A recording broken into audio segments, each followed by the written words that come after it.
2011, man. What a great year. Of course, excluding this pile of hot, flaming garbage right here. The Green Lantern movie. This movie right here, man.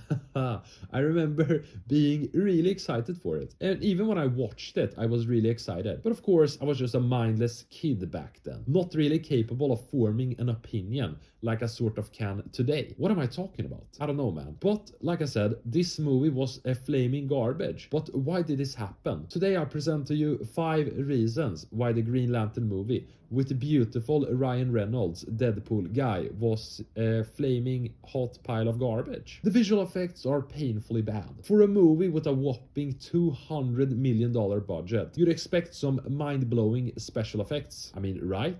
Right? Instead, Green Lantern gives us visuals that looks more like a mid-2000s video game than a Hollywood blockbuster. Let's start with Hal Jordan's Green Lantern suit. It's entirely CGI, and it doesn't even look remotely real, man. The glowing lines and texture make it seem like it's awkwardly pasted onto Ryan Reynolds' body. And then there's Parallax, the big villain of the movie, who looks like a giant space cloud mixed with a pile of slimy spaghetti, I think. He's supposed to be terrifying, but instead he's just laughable. The effects don't just look bad, they actively ruin any chance the movie had to draw you into its cosmic world. The script is as flat as a pancake. I mean, the heart of any superhero movie is its story, but Green Lantern scripts feels like it was written by someone who just, I don't know, skimmed the superhero movies for dummies book. It's painfully generic. Hal Jordan is an irresponsible guy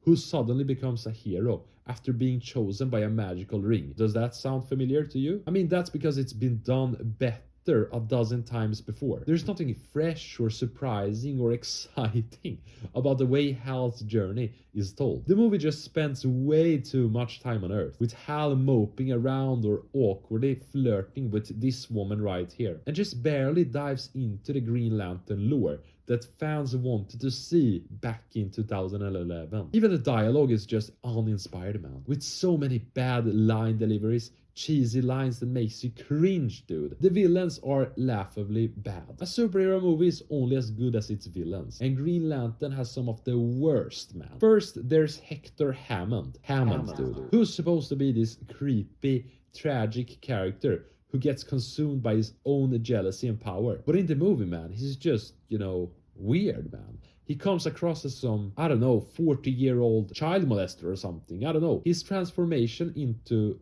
this thing right here, a psychic villain, is less scary and just more ridiculous. His screams are just over the top performance, and it's impossible to take him seriously. Then there's Parallax, a cosmic entity that, in the comics, is one of the Green Lantern's most dangerous foes. And here, he's turned into a giant blob of just yellow energy with zero personality or purpose, man. Neither of these villains feels threatening or memorable. They're just obstacles that have to be punched through. It's completely wasted Green Lantern's rich lore. The Green Lantern Corps is one of the coolest parts of the DC universe. Imagine a group of intergalactic peacekeepers, like the Avengers, but on an intergalactic level, each with their own unique backstory, powers, and personality. That's what the Green Lantern movie should have shown us. But instead of exploring this fascinating cosmic world, the movie focuses on Earth and barely gives us a taste of the Lantern mythology.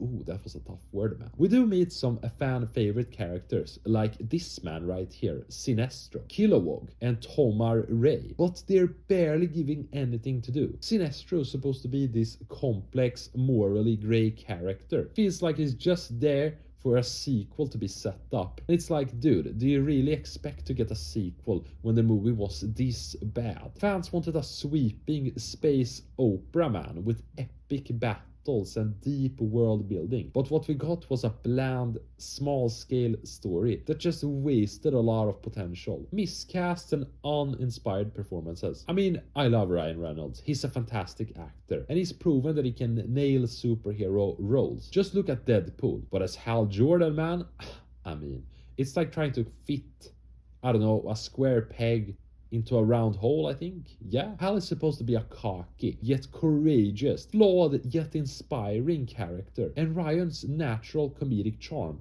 just feels out of place here, and his performance comes off as awkward and disconnected. Like he knows the material isn't great, and he's just trying to get through it, man. And Blake Lively, I think that's his wife now, doesn't fare much better in the movie. She's supposed to be Hal's love interest, and a strong character in her own right, but the script gives her almost nothing to work with. Even Mark Strong, who's perfectly cast as Sinestro, can't save the movie because his character is so underwritten. It's just a case of talented actors being let down by a bad script and poor direction.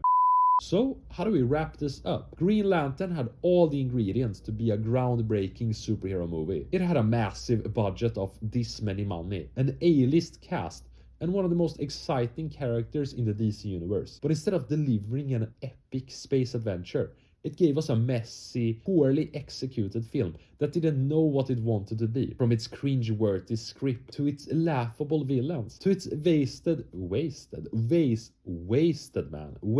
potential. I can't speak. It is a textbook example of how not to make a superhero movie. It's not just bad, man, it's disappointing. And that's what makes it one of the worst superhero movies of all time. Fans deserved better, man. But anyway, thank you Ryan Reynolds for being an awesome superhero with Deadpool and stuff like that. Anyway, like and subscribe. Peace.